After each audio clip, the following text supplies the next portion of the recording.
In June of 1942, Japan was a god upon the sea.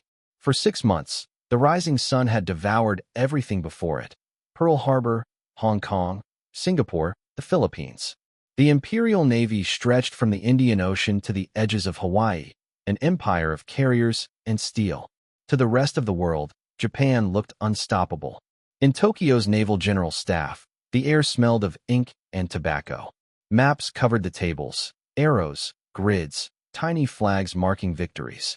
Officers stood in silence, heads bent, while a single fan turned lazily overhead. Admiral Isoroku Yamamoto, architect of Pearl Harbor, tapped his pipe against an ashtray and said quietly, "The Americans are children. They have courage but no strategy. Their fleet is crippled. Now we end it." He pointed toward a speck in the middle of the Pacific.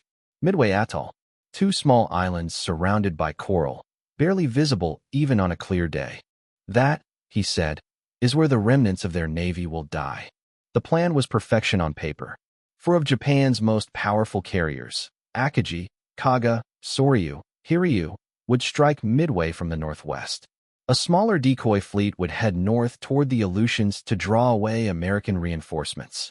Then the main force would crush whatever remained of Admiral Nimitz's Pacific Fleet. They called it Operation MI. The officers bowed deeply.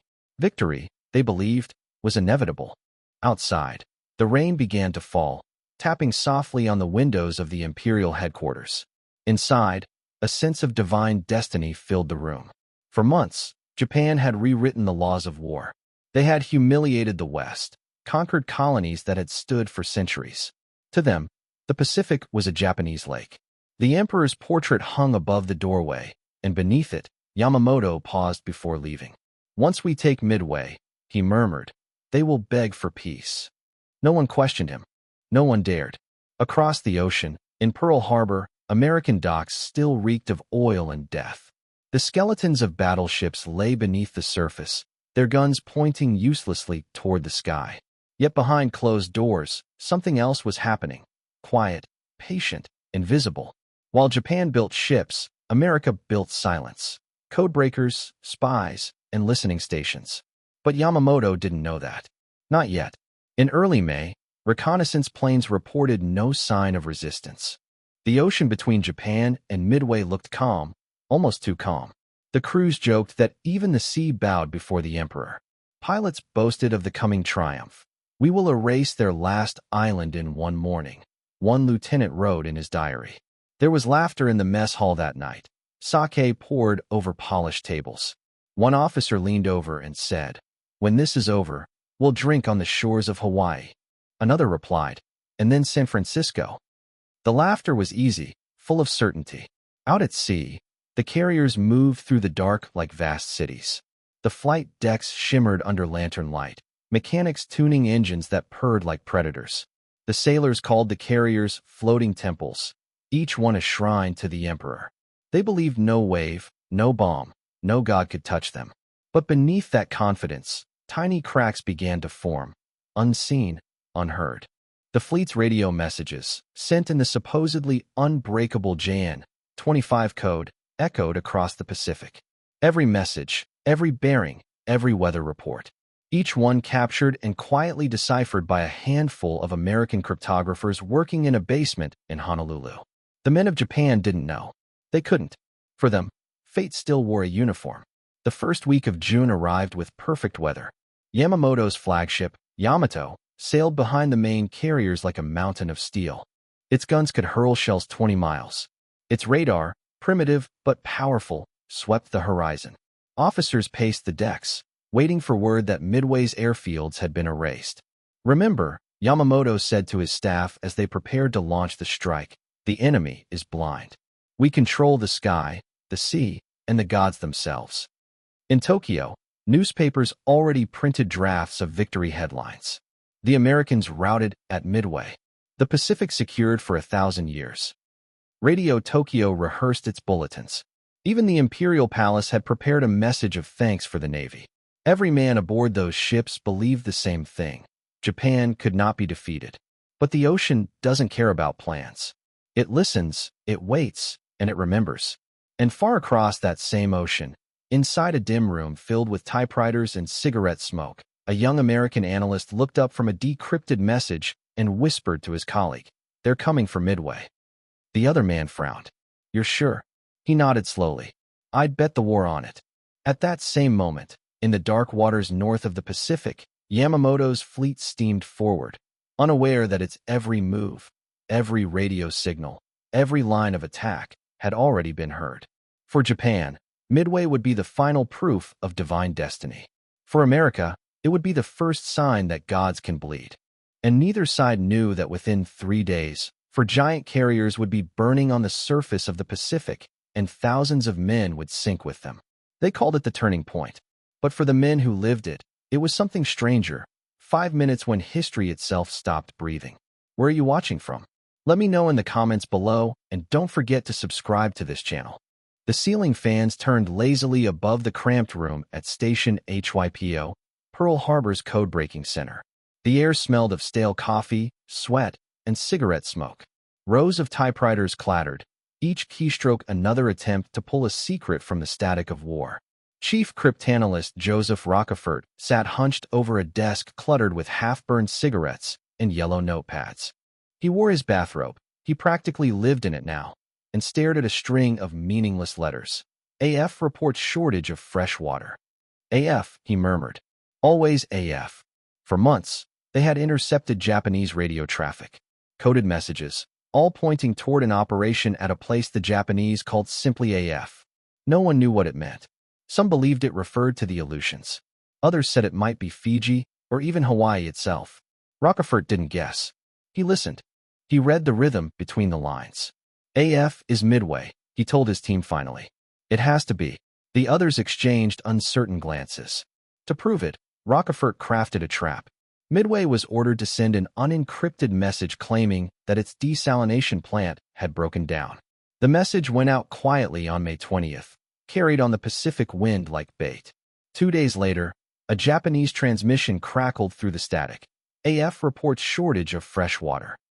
Rockefort stood from his chair, a tired smile forming under his dark eyes.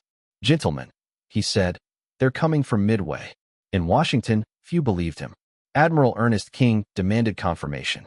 Even Chester Nimitz, the commander of the Pacific Fleet, hesitated. The memory of Pearl Harbor still haunted every decision. But the logic was unbreakable. The Japanese fleet was on the move, and now, for the first time, the Americans knew exactly where.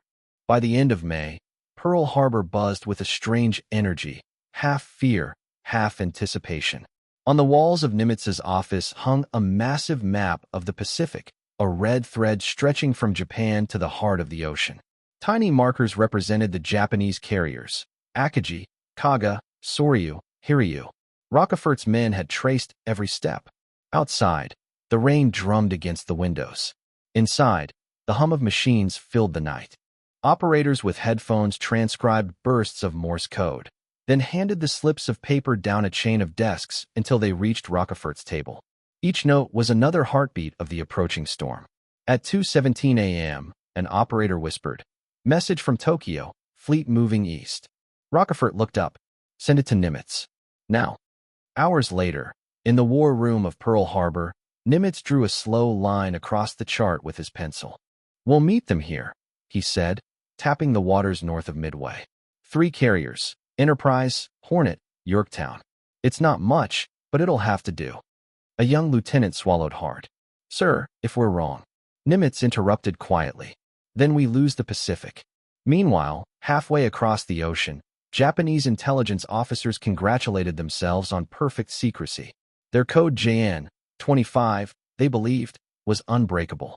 They didn't know that every letter they sent was already a nail in their own coffin. Back in the basement, Rockefort leaned back in his chair, exhausted but wired. "We've cracked the gods," he muttered. One of his assistants laughed nervously. "Then let's hope they don't notice." The tension in those final days of May was electric. The American fleet steamed out under radio silence. Crews painted over ship names, removed identifying flags, and cut the lights at night.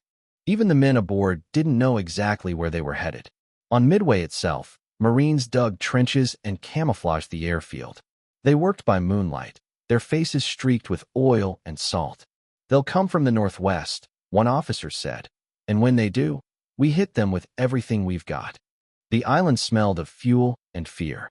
Seagulls wheeled above the surf, unaware that within days, this tiny scrap of coral would become the center of the world. Rockefeller's final decrypt came through on June 1st. The Japanese fleet had departed Sasebo, bound directly for Midway. He sent a single message to Nimitz. They will strike between June 4th and June 5th. All 4 carriers confirmed. No one in that dark room spoke for a moment.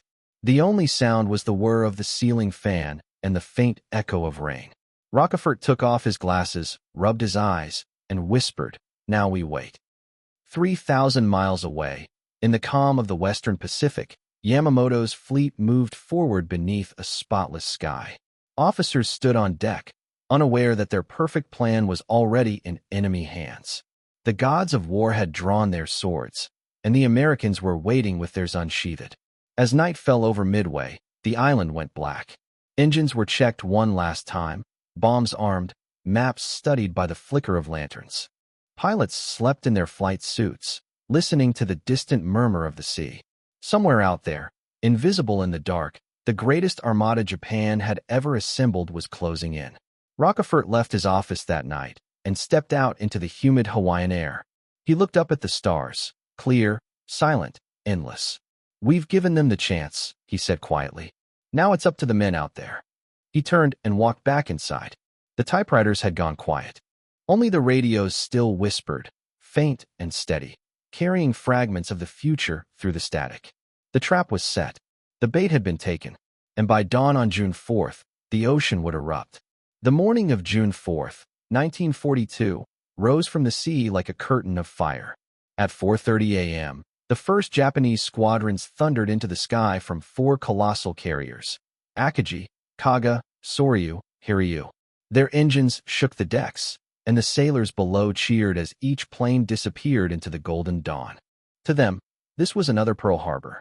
On the island of Midway, radar operators caught the first blip at 5:20 a.m., enemy aircraft approaching, bearing 320, one of them said. His voice barely trembled. The message flashed to Pearl Harbor, "They're here." Then came the hum.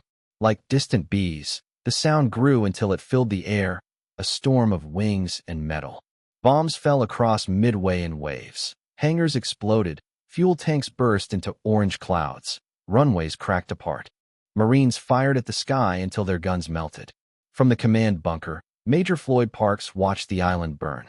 "They've gutted us," someone whispered. Parks shook his head. "No, they've woken us." American bombers scrambled from what was left of the airfield, many never returning.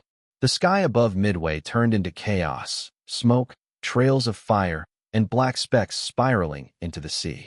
Miles away, aboard the carrier Akagi, Vice Admiral Chuchi Nagumo received his first report.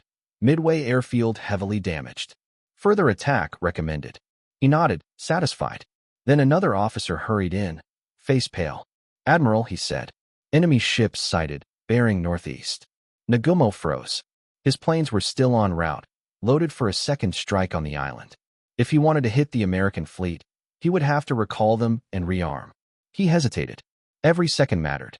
"Recover aircraft," he ordered. "Rearm for ship attack." Below deck, chaos erupted. Bombs were hauled back to storage, torpedoes rolled out, fuel hoses snaked across the hangars. The carriers became floating powder kegs. One spark, one mistake, disaster. And then came the silence before the storm. Unseen to the Japanese, 3 American carriers, Enterprise, Hornet, and the battered Yorktown, waited northeast of Midway. Their flight decks glistened under the sun as pilots climbed into their cockpits. Some still smelled of the coffee they'd barely finished. "Remember," said Commander Wade McCluskey aboard Enterprise, "we may not come back. But if we do our job right, the war turns today." At 7:10 a.m., the first wave of American torpedo bombers lifted off. They flew low over the sea, slow and exposed. Most of the pilots were barely 20. Above them, Japanese Zero fighters circled like hawks. The Devastator squadrons from Hornet and Yorktown attacked first and were slaughtered. One after another, their planes caught fire and plunged into the water. Out of 41 torpedo bombers, 35 were destroyed. From the deck of Akagi, Japanese sailors cheered. The sky seemed theirs again. Nagumo allowed himself a smile. The gods still favor Japan, he said quietly. But up above, far beyond the range of his lookouts, a different storm was forming. Commander McCluskey, searching desperately for the enemy, had flown off course. His fuel was running low when he spotted a lone Japanese destroyer speeding north, its wake cutting through the sea.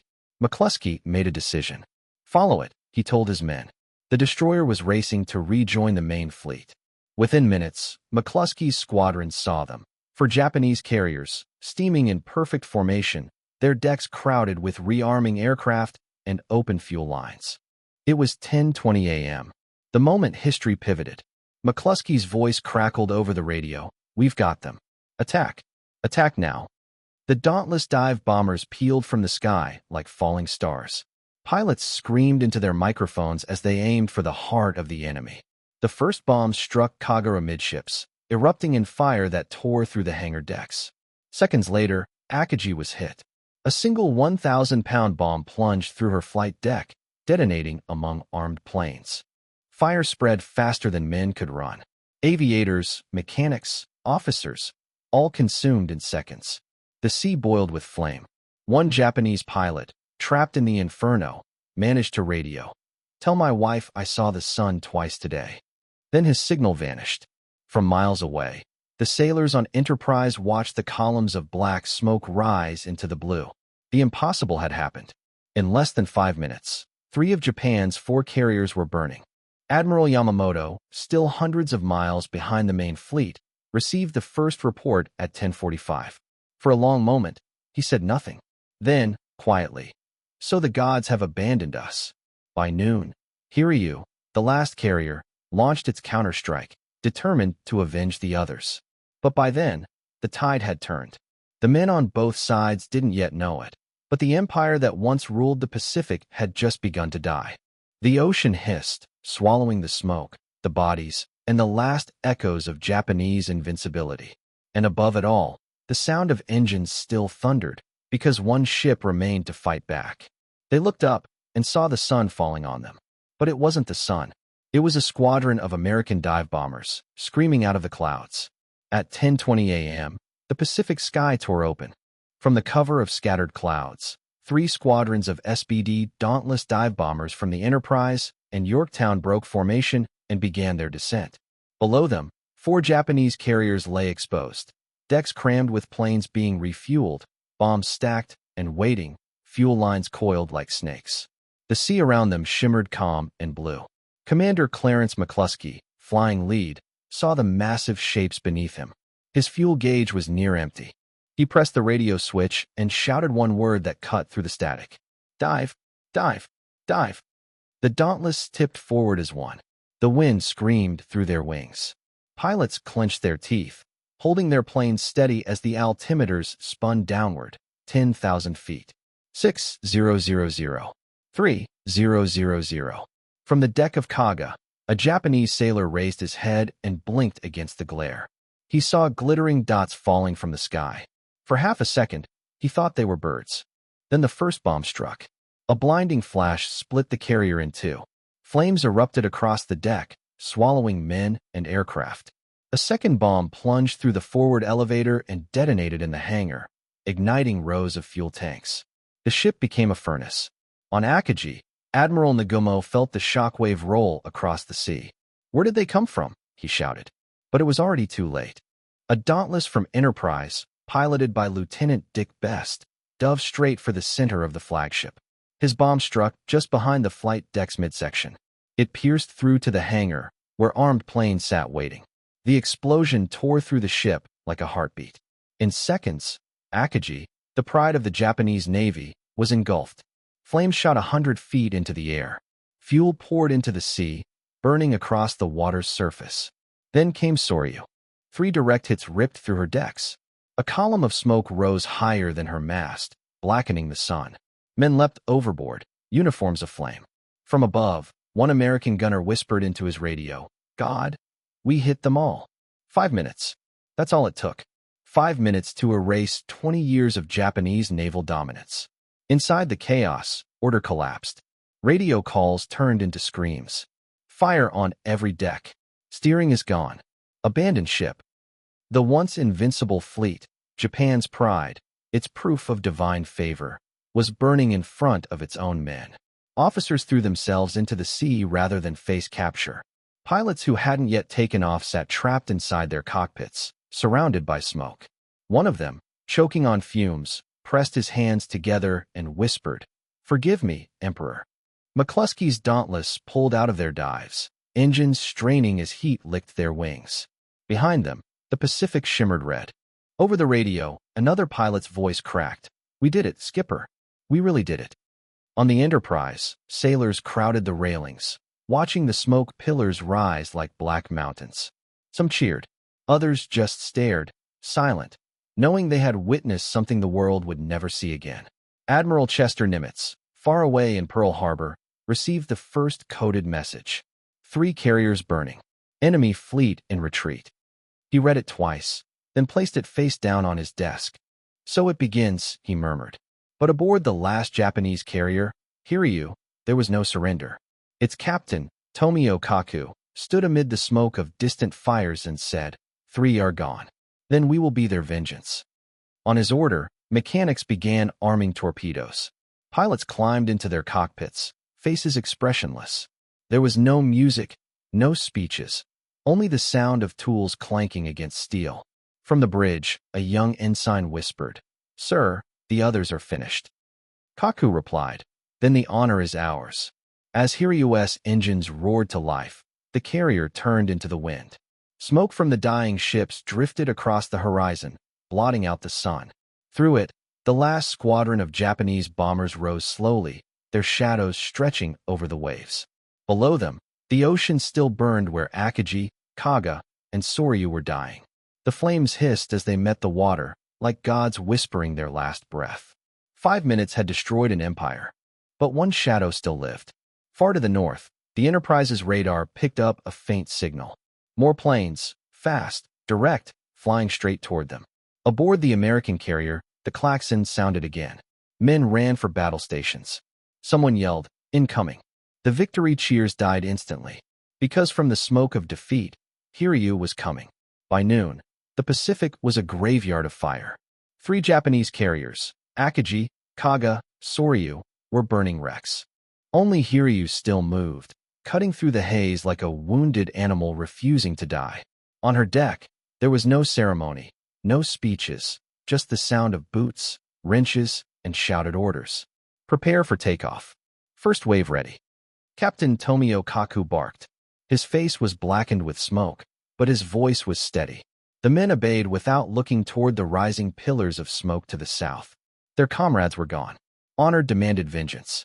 At 12 o'clock, Hiryu's first strike group, 18 dive bombers escorted by Zeros, rose into the air. Their shadows slipped across the water like ghosts. On the USS Yorktown, sailors were still celebrating the morning's victory when the alarm screamed through the ship. "Enemy planes inbound. Bearing 315. The cheers vanished. Crews ran to battle stations. Gunners swung turrets. Loaders slammed shells into breeches, and one young sailor muttered, "Not again." At 12:20, the Japanese appeared, small black dots against the sun. "Here they come," someone yelled. The first bomb struck near the island structure, throwing men into the air. The second exploded forward, shattering the flight deck. The third hit dead center, turning the carrier into a furnace. Smoke poured into the sky. The sea boiled with oil. Yet amid the chaos, the crew of Yorktown fought back. Fire crews dragged hoses across burning steel. Engineers kept the generators alive. After an hour, the flames weakened. "She's still afloat," an officer shouted. Men cheered, exhausted, filthy, half-deaf. But on Hiryu, Captain Kaku was unmoved. "Report. Enemy carrier damaged, possibly sinking," came the reply. Kaku turned to his air boss. "We finish it. Prepare the second wave." At 1400 hours, the torpedo bombers lifted off.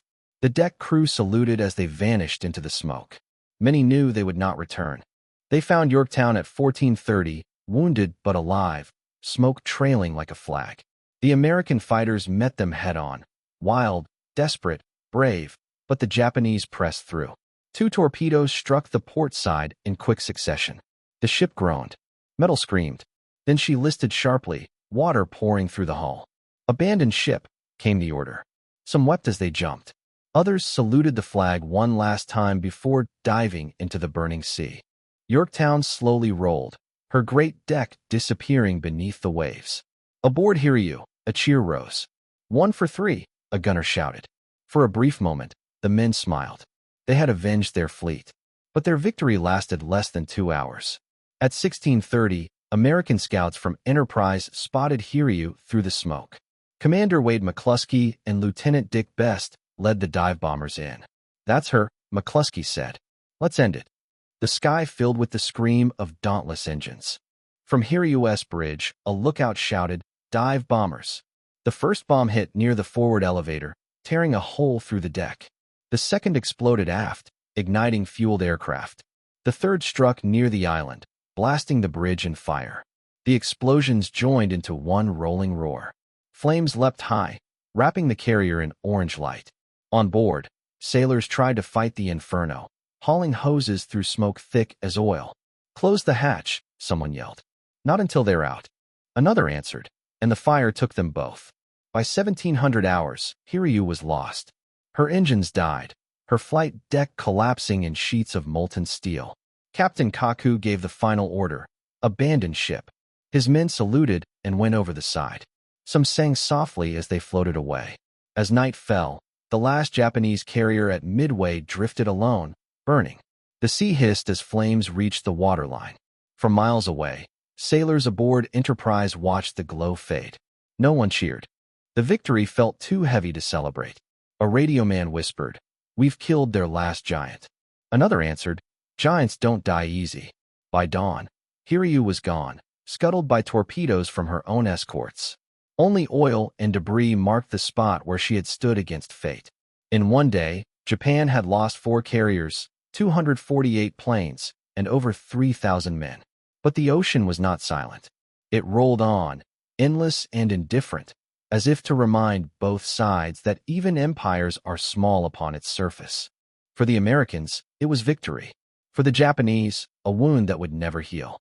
And for the world, Midway had become a line across history, before and after, glory and ruin, gods and men. When dawn broke over the Pacific on June 5, 1942, the horizon was empty. No Japanese carriers, no rising banners.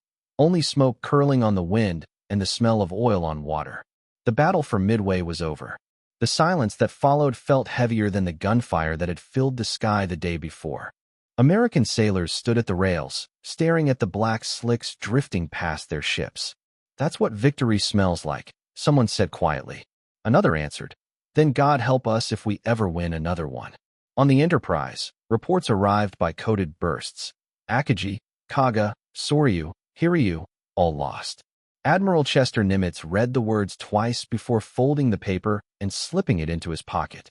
Around him, the room buzzed with restrained excitement, but he spoke softly. "Tell Washington, Midway is secure, and tell them we paid in full." The official numbers would come later.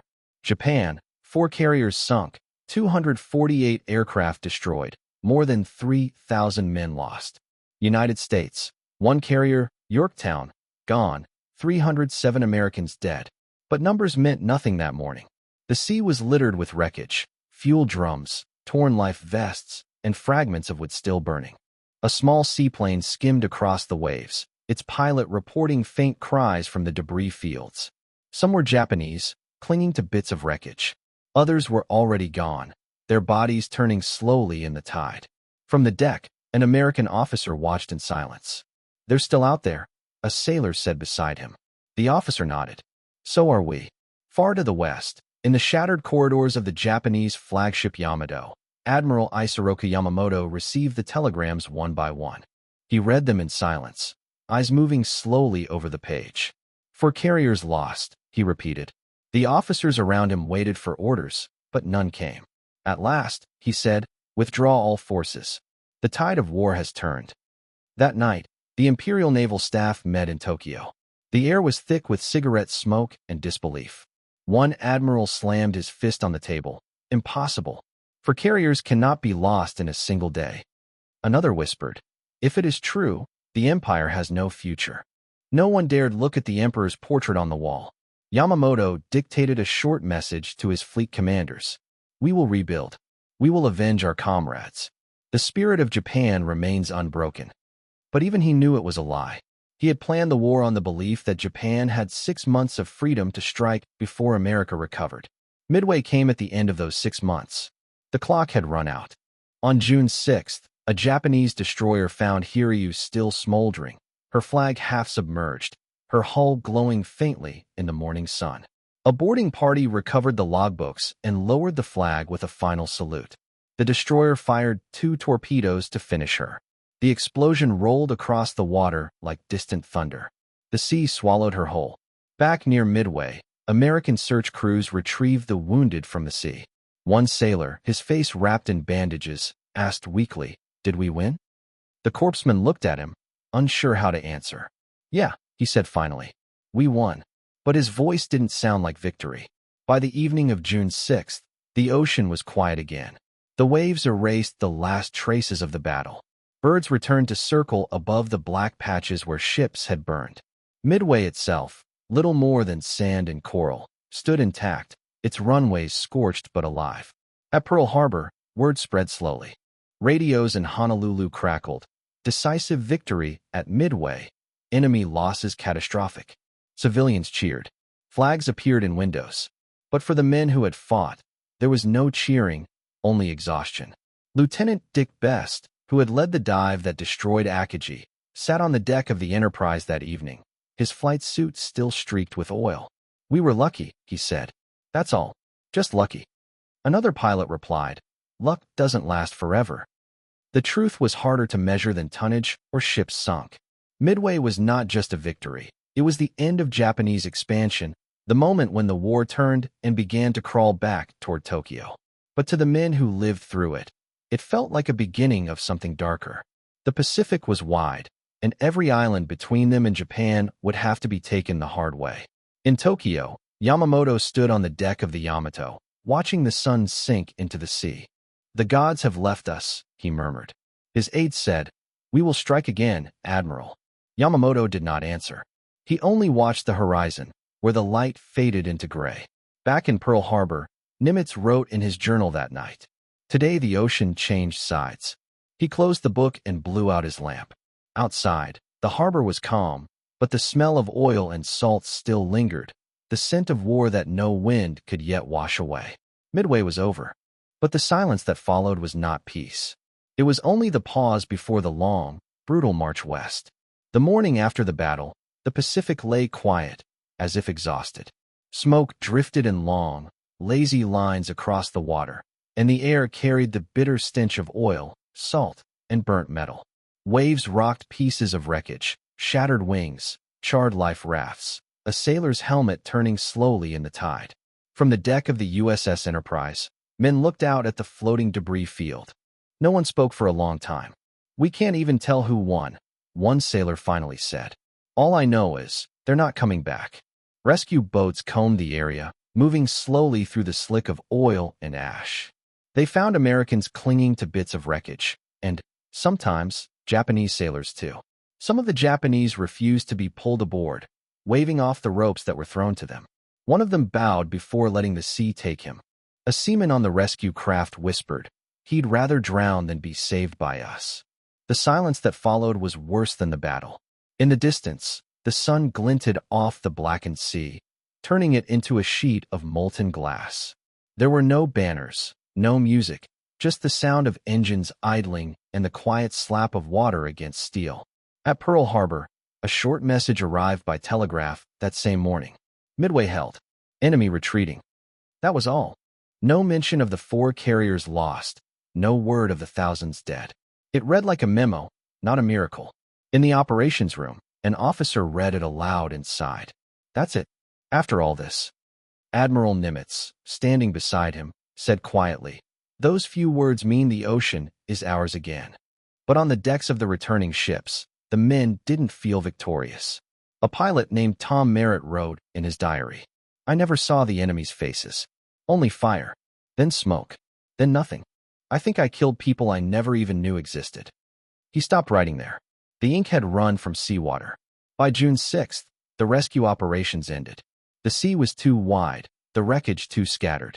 Survivors said that the ocean still burned at night, faint orange flickers far off where the oil still floated and smoldered. One sailor wrote home, "The water glows at night, like it remembers what happened." At Midway itself, the island was silent except for the hum of repair crews fixing bombed runways. Dead seabirds littered the sand. The smell of gunpowder hung in the air long after the shooting stopped. Men carried their wounded comrades to makeshift tents while the chaplains whispered prayers over covered shapes lying side by side, American and Japanese alike. "After Pearl Harbor, we wanted revenge," said a Marine sergeant as he watched the sea. But when it came, it didn't feel like revenge. Just quiet. Across the ocean, Japanese survivors drifted for days. A few were pulled from the water by American patrols. Most refused help. The ones who accepted it sat in silence, eyes fixed on the horizon. They didn't speak. They didn't need to. The shame of survival weighed more than the sea itself. Aboard one destroyer, a rescued Japanese gunner looked at an American sailor and said softly in broken English, "You win, but you lose too." The sailor didn't reply. By June 7th, the ocean had taken back its calm, as though the battle had never happened. Only the oil stains and drifting wreckage betrayed what lay beneath. Sharks followed the slicks, and gulls circled above, their cries sharp in the still air. That evening, a heavy rain came down over the Pacific. It fell on the twisted metal, on the wounded, on the graves hastily dug into the sand. The water turned black with fuel and ash, and yet it seemed to wash nothing clean. At dusk, a young ensign on the Enterprise leaned against the rail and whispered to himself, "The sea doesn't care who wins." He watched as the last fires dimmed, swallowed by the waves. In the command center at Pearl Harbor, radio operators logged the final transmissions. The voice of a patrol pilot came through the static. "No enemy ships sighted. Area secure." Then, silence. The report reached Washington that night. One line summarized the cost. "Midway secure. Estimated enemy losses, severe." It sounded sterile, efficient. But behind those words were 3,000 Japanese sailors gone, 300 Americans dead, and an ocean filled with ghosts. A war correspondent later wrote, "The Pacific was the victor's graveyard. Everyone who fought there left something behind." When the stars came out over the empty sea, they reflected faintly in the slicks of oil and gasoline. The sky and the water looked the same, dark, endless, and silent. In Tokyo, no one yet knew what had truly happened. Reports had not arrived, and the empire still waited for news of triumph. But out here, beneath the starlit water, the truth was already written in steel and ash. The empire was sinking. It just hadn't been told yet. In Tokyo, the sound of typewriters had replaced the sound of gunfire.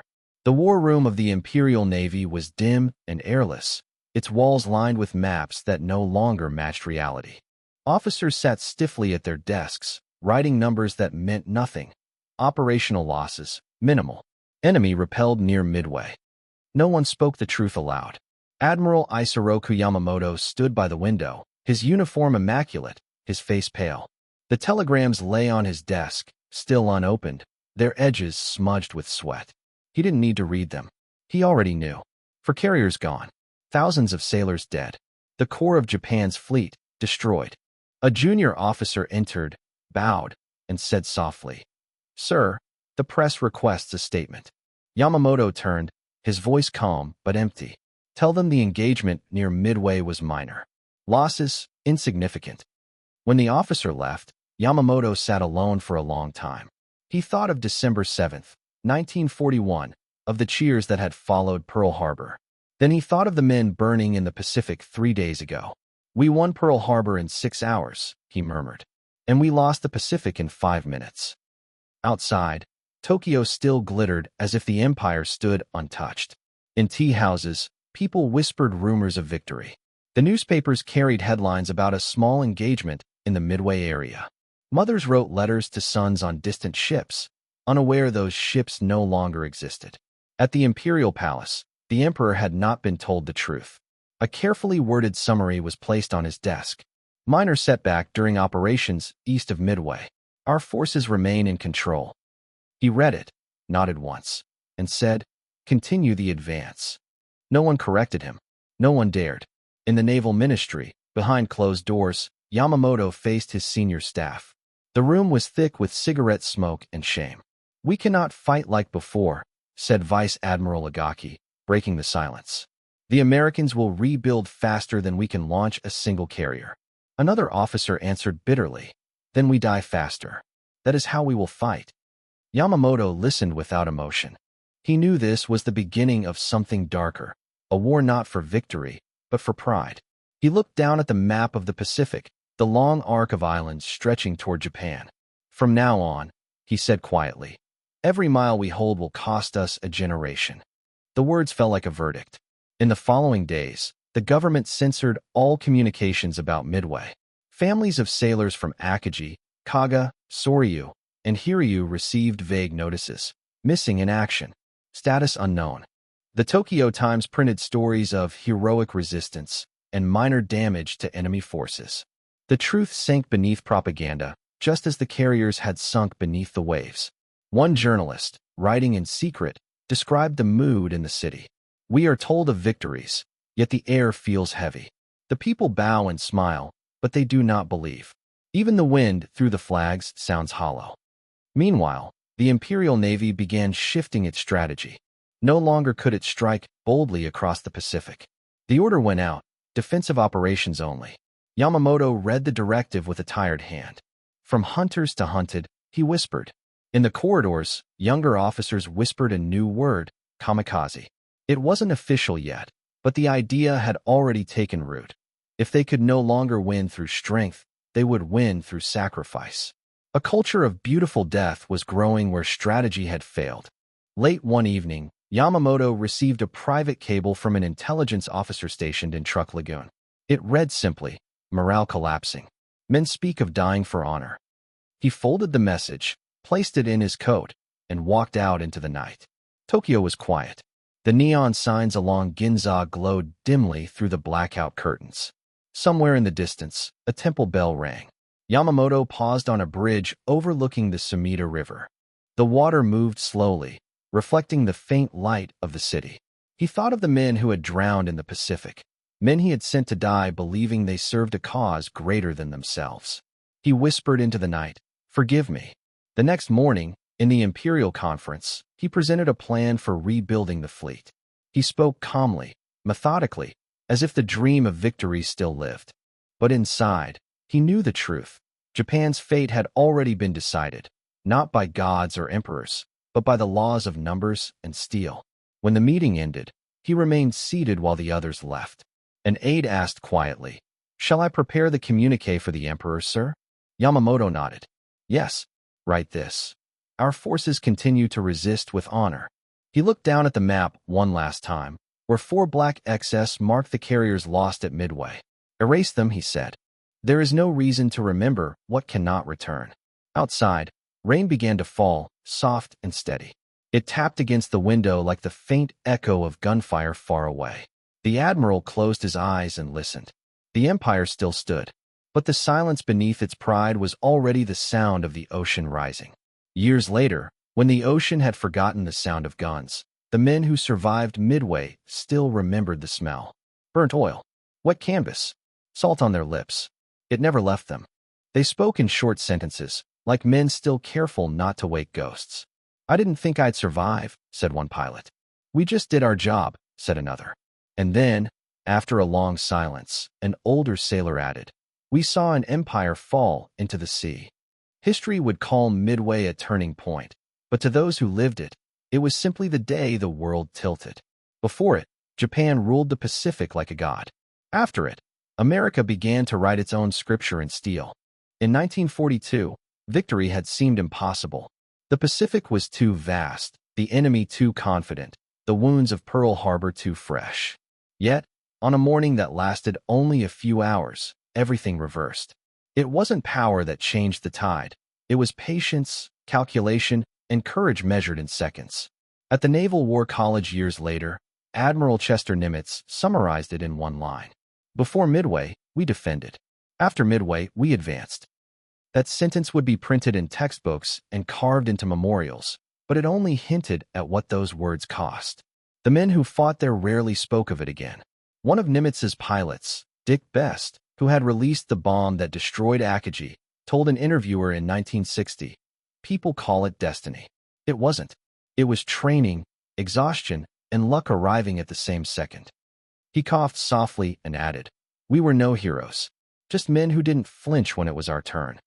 The Japanese survivors who lived long enough to tell their stories spoke with the same hollow tone. A mechanic from Hiryu remembered clinging to a floating plank as his ship exploded behind him. "We thought we were fighting for eternity," he said. But eternity lasted until the fuel burned. Midway was not just a battle. It was the moment when modern war revealed itself, when intelligence outweighed instinct, when the mind became deadlier than the sword. The Americans had not won through sheer might, but through invisible preparation. Codes cracked in dark rooms, calculations made by tired men staring at paper maps. Victory had been born long before the first bomb fell. In museums decades later, visitors would stand before models of the carriers and read plaques about strategy, numbers, and tonnage. None of it captured the sound, the metallic shriek of a burning deck, the hiss of steam when the sea swallowed fire, the silence that came after. For the Japanese people, Midway became a story of shame hidden behind silence. Textbooks barely mentioned it. The Emperor's radio address in 1945 never spoke its name. But every admiral knew. Midway was the hinge that broke the empire's back. Without it, there would have been no Guadalcanal, no island hopping, no B-29s over Tokyo. The war's end began there, in those 5 minutes when the sky caught fire. For America, it was the first proof that defeat could turn into mastery, that courage and intelligence could outlast fear. The sailors who came home from Midway were welcomed as heroes, yet many avoided parades. A gunner wrote to his wife, "People cheer because we won. I wish they could see what winning looks like." In time, the battle's legacy became larger than the battle itself. Strategists studied it, historians mythologized it, and generations of officers swore by its lessons. Never underestimate your enemy, never assume superiority, and never waste 5 minutes. But the truth of Midway remained personal. It lived in the eyes of those who saw the ocean burning and realized that history is not written by nations, but by moments, and by the people who refuse to look away when they arrive. Decades later, an American journalist visited the quiet waters north of Midway Atoll. The sea was calm, the sky cloudless. No trace of wreckage remained. He dropped a small wreath into the water. "For both sides," he whispered. The current carried it away. Beneath that still surface, 4 Japanese carriers slept, their decks now coral reefs, their flags eaten by time. Standing there, he wrote his final line. "Empires fall not from the blows they take, but from the moments they misjudge." Midway was such a moment. 5 minutes of chaos that shattered centuries of ambition. 5 minutes that redrew the map of the Pacific and the balance of the world. And when it was over, the sea returned to silence, just as it always does, leaving behind men who had seen what gods look like when they drown.